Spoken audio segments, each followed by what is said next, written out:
Buenas noches. Voy a hablar el día de hoy de mi trabajo final, que es una aplicación de minería de texto a la categorización de delitos. Mi nombre es Carlos David Collier Schneider, soy especialista en ingeniería en sistemas de la información, soy docente de la Cátedra Matemática Discreta de la Facultad de Ciencia y Tecnología de la UADER y miembro del Laboratorio de Análisis, Procesamiento, Almacenamiento y Control de Datos de la misma facultad. El objetivo del trabajo era que a partir del relato de un hecho, poder predecir a cuál tipo de delito corresponde. Digamos, tenemos una base de datos en la cual ya tenemos categorizados esos delitos, pero para los futuros hechos que ocurran, al momento de tomar nota del hecho, antes de que elija la categoría manualmente el funcionario policial, él mismo pueda pueda recibir una sugerencia a qué categoría iría el delito. Un tipo de ayuda sería en un primer momento. Por delito podemos entender a las acciones o conductas contrarias a la ley que pueden afectar a los bienes, sanción o conducta que afectan los bienes que la ley busca proteger, como la vida, la libertad, el orden económico, la seguridad pública. Hay diferentes tipos de delitos. Primero, traté de definir un proceso, como no habíamos visto en la diplomatura, un proceso formal para encararlo. Entonces hice una adaptación de más o menos lo que sugería la bibliografía, que era bueno, tratar de obtener primero los datos, hacerle un análisis exploratorio de esos datos. Como esta es minería de texto, lo que más me interesaba a mí es cómo estaban repartidas las categorías, si estaban muy desbalanceados o no. No iba a poder hacer mucho trabajo porque valores nulos no iba a tener las filas, porque los textos iban a tener una extensión aunque sea mínima, y no iba a poder hacer mucho análisis más. Me interesaba eso. Entonces, en base a eso, hacer un balanceo después de la clase, aplicar las técnicas que vimos de procesamiento de texto, después encarar el tema del modelado, analizar qué algoritmos podemos aplicar para este caso, ver qué accuracy nos están dando, seleccionar el que mejor accuracy nos dé y analizar un poco en mayor detalle si este valor general que nos da, cuando lo desglosamos un poco en las categorías, se sigue cumpliendo. Porque de nada conviene tener eso que capaz daba una accuracy muy alto, pero había dos o tres categorías que la precisión específica de la categoría era muy baja. Entonces, esas eran unas cosas de las que se quería evitar. Y otra cosa más de lo que se quería proponer es darle un uso real, que no quede en la selección del modelo, en la construcción, sino que se vea un poco más dónde lo podemos utilizar. Entonces lo que se realizó fue montar un servidor web muy chiquito con ayuda de una librería y poderle consultar a ese servicio web, el cual no debería responder a qué categoría pertenecería a un delito en base al texto que se le ha enviado. Entonces, para mencionar una de las herramientas que vimos en el curso, que le encontré mucha utilidad, fue la herramienta Spoon de Pentaho Data Integration, la cual me permitió de una manera muy fácil pasar del SQL Server que yo no manejo, lo manejo mínimo, a un MariaDB, que es algo que manejo a diario en el trabajo y me era un poco más ameno para trabajar. Para trabajar con una base de datos en Python es muy sencillo. Uno directamente ya están las conexiones a estas bases de datos, no tiene que inventar nada. Lo único que tiene que hacer es definir la conexión, un usuario, una contraseña. En este caso usa la librería propia de MariaDB y ya con eso es lo suficiente para que uno obtenga un cursor el cual le permita ejecutar algunas sentencias SQL, como puede ser un CL, un insert, una date. Ahí tenemos un ejemplo de cómo se llama, es muy sencillo, es el SQL plano directamente, y ya lo leo a un data frame. Ahí estoy usando SPD, viene del alias de la librería Pandas, que me permite ya trabajar con el data frame, le paso el puntero a la conexión que me da la base de datos. Podemos echar un vistazo a cómo está constituido el data frame. Primero está el texto, eso que ven en blanco son datos sensibles, lo cual por una razón, obvia razón de confidencialidad van a estar ocultos, digamos, que no se pueden leer. Está el tipo de delito, en este caso, bueno, la mayoría eran de estos tipos contra la propiedad y a qué categoría numérica estarían haciendo referencia. Usualmente son contra la propiedad porque los delitos contra la propiedad incluyen los robos y los hurtos, entre otros, y son de lo más general, digamos. Ahora cuando veamos cómo están balanceadas las categorías, se va a notar un poco mejor. Tengo la suerte que esto fue obtenido en un sistema que ya tiene unos años de uso, entonces la cantidad de registro que teníamos era considerable, digamos, teníamos más de 100.000 registros, lo cual nos permitía obtener algunos resultados que pueden tener algún grado, digamos, de confianza. Ahí se ve principalmente, la mayoría son contra la propiedad, son robos, son hurtos, también hay contra la seguridad pública, contra otros delitos que son especiales, contra la libertad, contra las personas, y después hay delitos que no suelen haber tanto, yo los delitos migratorios, contra Estado civil, contrabando, no suelen ser tantos como los demás. Eso era un problema, porque a la hora de predecir esas categorías, en las cuales había pocas observaciones, íbamos a tener un problema. Teníamos que buscar un método que nos permita, ante un delito de este tipo, que lo categorice bien, o si no iba a atender a las categorías que tengan más observaciones. Acá, para verlo mejor en un diagrama de torta, la propiedad se llevaba un 43%, mientras que había algunos que rozaban el 0%, el 1%. Eso no podíamos trabajar con eso. Sí o sí teníamos que hacer un poco de balanceo, digo un poco porque no necesariamente llevar todas las categorías a la misma cantidad de observaciones, porque eso deformaría la muestra que tenemos. Está bien que estén desbalanceados un poco los datos, porque así van a verificar un poco mejor lo que es la realidad. Entonces, buscando más que nada en la literatura, cómo resolver los rebalanceos, y la primera medida que decían era, bueno, si tenés pocas observaciones en una clase, trata de obtener más observaciones de estas clases, pero a veces no es posible eso, a veces es lo que tenemos, digamos, y tenemos que trabajar con lo que tenemos. Entonces fue una decisión hacer que las clases que están muy representadas, que en este caso se decidió, las que tienen más de un 20%, hacer un downsampling. ¿Qué significa esto? Aleatoriamente definir, por ejemplo, que tal porcentaje de, de las observaciones de esa categoría sean eliminados. Y un upsampling, que son las que tuvieron pocas observaciones. Acá no se puede hacer una extrapolación o una intrapolación. Lo único que podía hacer al ser texto era duplicar las filas. No puede hacer, bueno, tal vez si hubiese tenido un problema de regresión o otro tipo de datos, podría haber dicho, bueno, aumento las observaciones usando las medias de cada una de los features, pero en este caso eso no era posible. Entonces se optó por este proceso, digamos. Y para que esto no demore tanto, porque uno va haciendo diferentes pruebas, se guardó en otra tabla en la base de datos ya estos datos balanceados.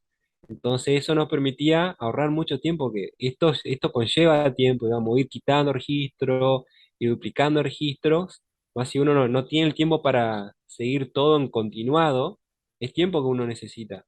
Entonces, ir haciendo tipo instancias, ir cerrándolas, entonces cerrar la tabla con los datos balanceados. De última, eh, estos se pueden cambiar el día de mañana y volver a leer los datos para el siguiente proceso.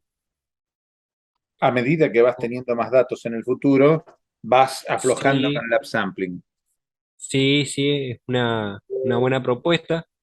Entonces, si bien se redució la cantidad de observaciones que tenemos de los delitos de 110.000 a 71.000, era un número bastante importante igualmente. Mm. Son un Estamos montón de teniendo, delitos, no sí. sé, 5.000, 10.000, no, estamos con 70.000. Esto nos permitió también, Perdón, me causa mucha gracia que estamos sí, viendo como bueno que haya un montón de delitos. estadísticamente es buenísimo. Sí, En pero la vida no, pero el estadístico es malo, ¿viste? Es gente malvada. Es así, Ignacio, vos lo sabrás. no, no, sé muy poco de todo eso. Mi vida me tuvo lejos de ese tipo de problemas. La única Mejor. vez que me acerqué a una circunstancia donde estábamos reclutando criminales fue en Sprayet, cuando estábamos haciendo la selección automatizada de telemarketers y entonces uno de los rasgos que seleccionaba era el de baja empatía. ¿Y por qué seleccionaba eso? Porque había dos formas de ser telemarketer vendedor. Una, convenciendo a la gente, para lo cual necesitabas alta empatía, pero La la otra otra era obligando, engañando a la gente. Para engañar a la engañando. gente, para ser malo, precisas baja empatía. Entonces, nuestro modelo, que se entrenaba automáticamente, como corresponde al aprendizaje automático, dijo, queremos los inteligentes de baja empatía, y que aparte sueñen con Sí, conquistar el mundo. Sí. El- pasa. Es que en estos modelos que a veces uno no puede entender los datos, que cómo se forma el método en base a los datos, pasan estas cosas. Tiene una caja negra, Bueno, capaz que no lo vea por el eso es que dato. yo distingo los modelos que son los algoritmos que generan modelos que son opacos y los transparentes. Sí, sí, esto en un árbol de decisión no pasaría ese filtro. Exactamente, me has descubierto. Muy bien, muy bien. Algo has Ahí viene. aprendido entonces. Maravilloso. Un montón he aprendido. Mejor así. Me alegras la noche. Dale, continúa. Entonces, nos quedó un poco más balanceado las categorías de los datos. Bien. Acá el gráfico de torta se ve un poco más proporcionado.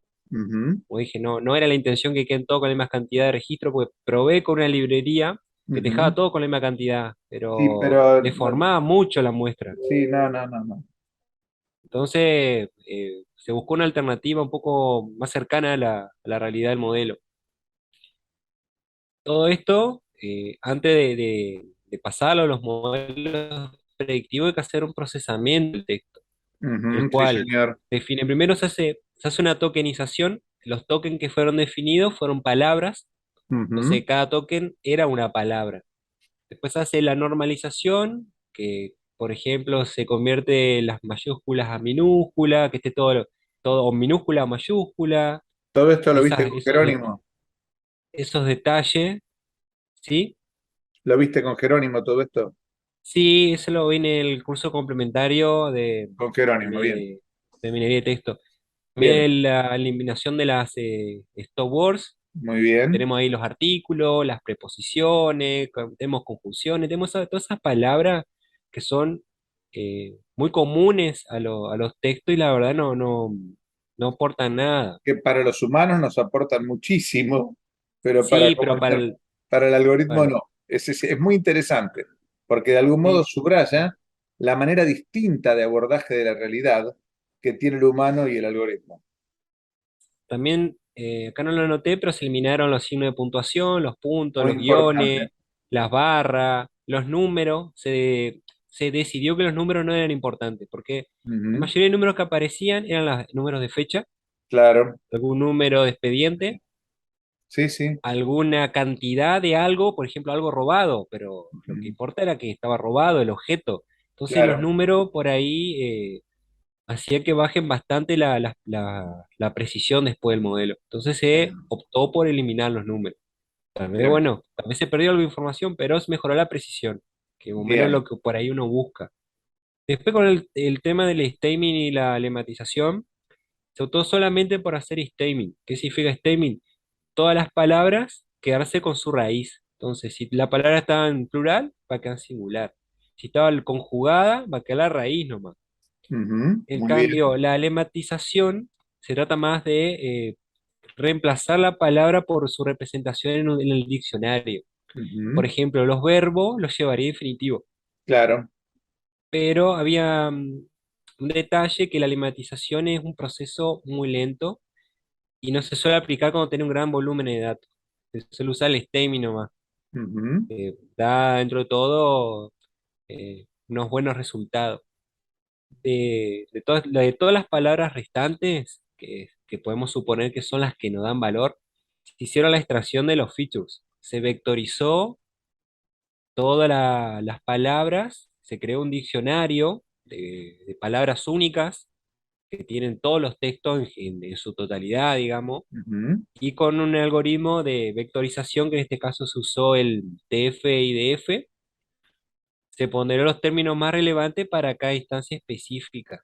La otra Ujú. alternativa era usar el Vago Word, que el problema que tiene es que no me va a ponderar los términos, me va a contar los términos nomás. Y este funciona mucho mejor, un poquito más avanzado. Requiere Ujú. más procesamiento, pero tiene mejores resultados. Esto más o menos de las librerías que estuvimos viendo, porque después hay más librerías más complejas que, como era para categorizar, no estábamos haciendo ni análisis no supervisado, ni nada de eso, con esto no alcanzó.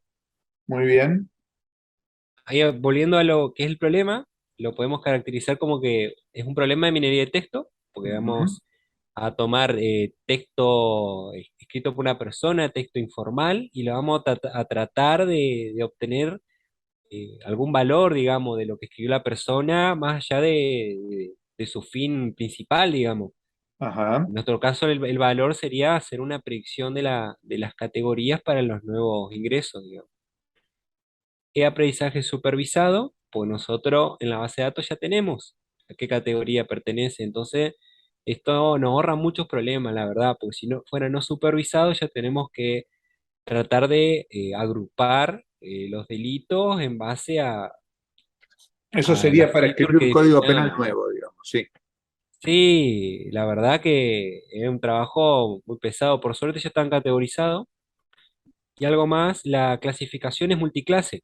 Ujú. Muchos de los Sí. problemas de texto que uno ve son booleanos. Te dice sí Ajá. o no, te dice sobrevivió o no sobrevivió. Acá tenemos la multiclase. Y la multiclase en este caso es nominal, porque no podemos establecer un orden entre las categorías de los delitos. No es Ujú. que una categoría de la uno y la otra de la 7 por algo. Están porque así fueron cargadas las bases de datos. No tienen un Correcto. significado en la vida real. Ujú. Entonces hay algoritmos que uno no puede aplicar. Hay Bien. algoritmos que requieren que ¿Cómo, sea cómo original. encarás cuando vos tenés en realidad concurso real entre dos delitos de categorías ¿Cómo? distintas? Por ejemplo, Ah, robo seguido de asesinato. vos sabés que tomé la decisión de evitar esos, porque eso era un problema que me sobrepasaba. Eso en la bibliografía decía que era un problema multietiqueta. Entonces Claro. ya usaba algoritmos más complejos que lo Ujú. que pudimos ver alcanzado en el curso. Más, Bien. estos algoritmos originalmente tampoco soportan el multiclass. Ujú. Internamente hacen un proceso en el cual hacen un uno contra uno de las clasificaciones, o una categoría la enfrentan al resto, y eso hacen Ajá. para cada una de las categorías, que se llama Ahora, OR. bien, vos sabés que en realidad tanto Bayes Ingenuo como Random Forest, y creo que también máquina de soporte vectorial, lo que te brinda al clasificar puede ser la etiqueta, pero también te puede dar la probabilidad de que de que el caso que estás clasificando pertenezca a cada una de las clases que tenés. Sí, Entonces, lo que hacen cuando vos le decís clasifica es te lo asignan a la la más clase más probable. probable. Ahora, ¿qué Más podríamos probable. decir si trabajamos con las probabilidades y encontramos que un delito, ¿sí? Es, como en realidad se vulneraron dos bienes protegidos por la ley, ¿sí? En realidad pertenece a las dos categorías, es un buen criterio. Entonces, si trabajáramos con las probabilidades y lo que le presentamos al operador es un código de colores, donde están más rojos los que tienen más probabilidad de ser y más pálidos los que tienen menos probabilidad de ser, con eso lo podemos ayudar y te acabas de despejar de un plumazo el problema del multiclase. Sí, un degradado. Claro. De esta a este son las probabilidades. Entonces, Sí, si es algo una es buena claramente un alternativa también. robo y no se murió nadie y nada, y qué sé yo, aparece la propiedad en un rojo intenso y todo lo demás pálido. Sí, es una buena mejora, digamos, al modelado obtenido. Bien, bueno, Entonces, lo que estuve analizando más que nada es lo que se usaba en la mayoría de los casos. Me ujú, decía Valle Ingenuo, Random Forest y ajá, máquinas de soporte vectorial muy como bien, principales algoritmos para estos tipos de problemas, en el cual bien, tenemos muchos datos supervisados y multiclase. bien, Entonces, básicamente casi todo está hecho con la librería Scikit-learn. En bien, el tema del valle ingenuo, el cual se basa en el teorema de Bayes, había ujú, diferentes algoritmos para utilizar. ajá, Dentro sí, de la documentación, es más, decía cuáles eran mejor para minería de texto.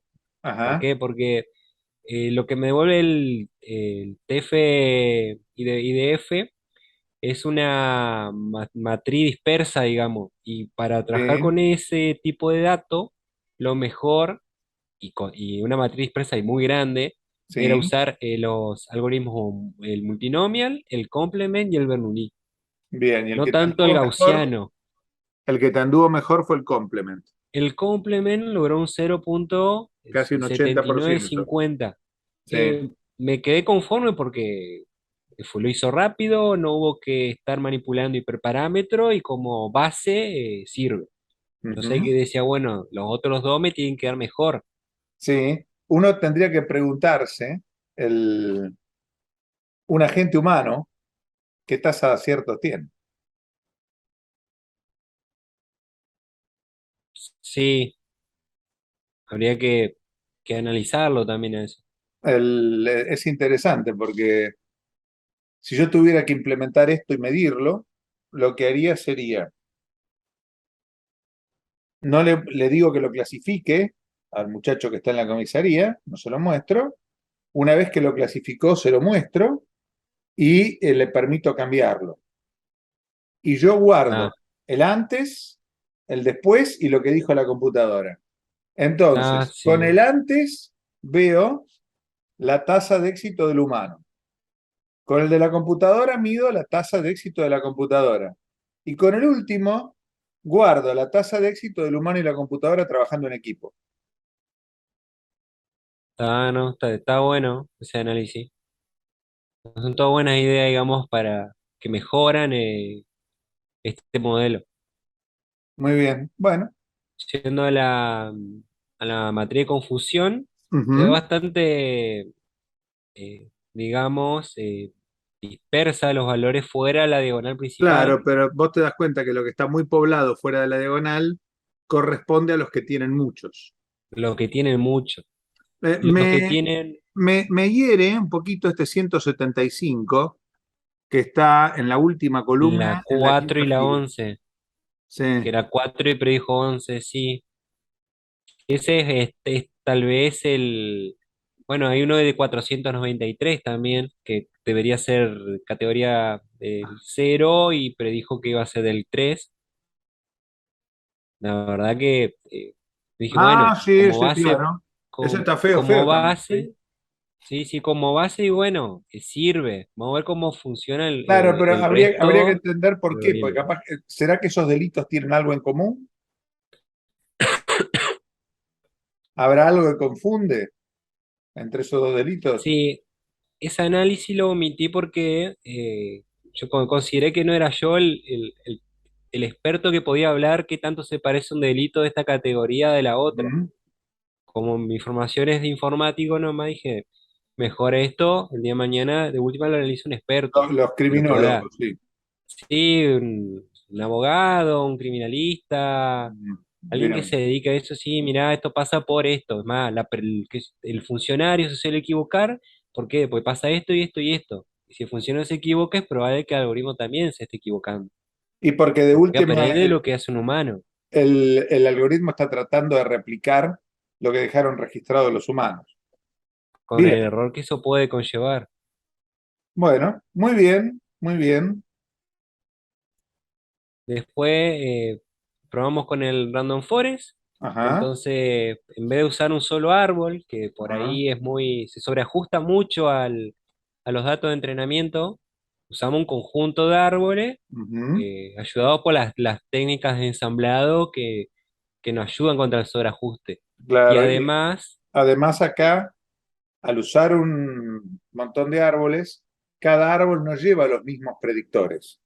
Entonces, no, entonces con eso te permitís darle más peso a unos predictores para unos delitos que para otros.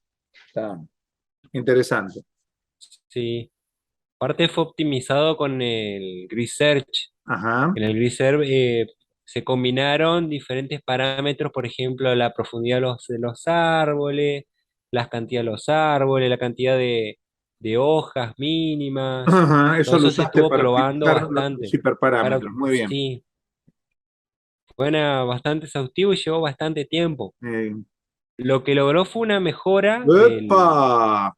al 85-30, Mirá digamos. qué bien que agarró 85. el 11. El otro tenía problemas.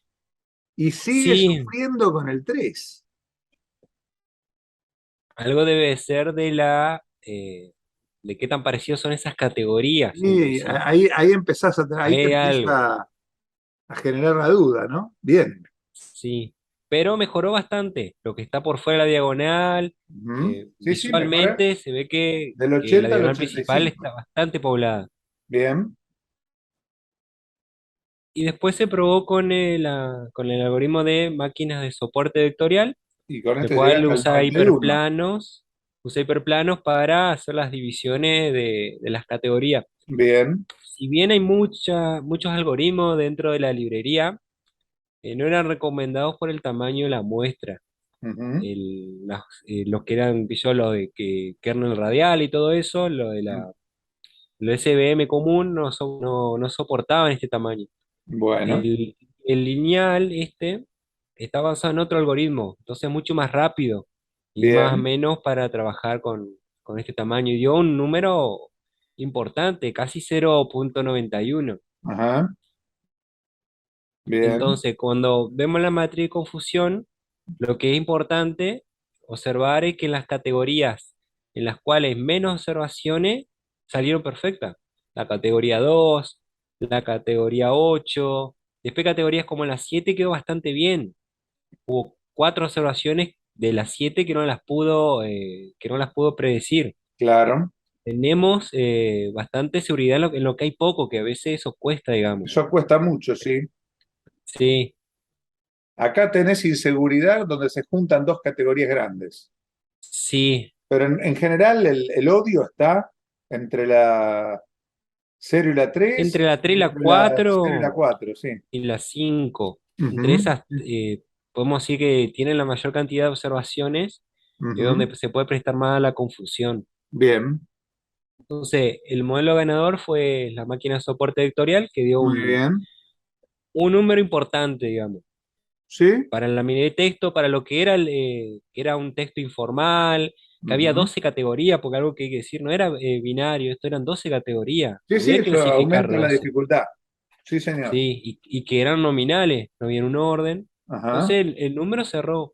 Entonces, probando el reporte, uno ve que la precisión, entonces, lo que categorizó bien de cada categoría, el valor es muy alto. claro. La más baja es 0,82, que es la categoría 4, pero después el resto de las categorías da muy buenos valores.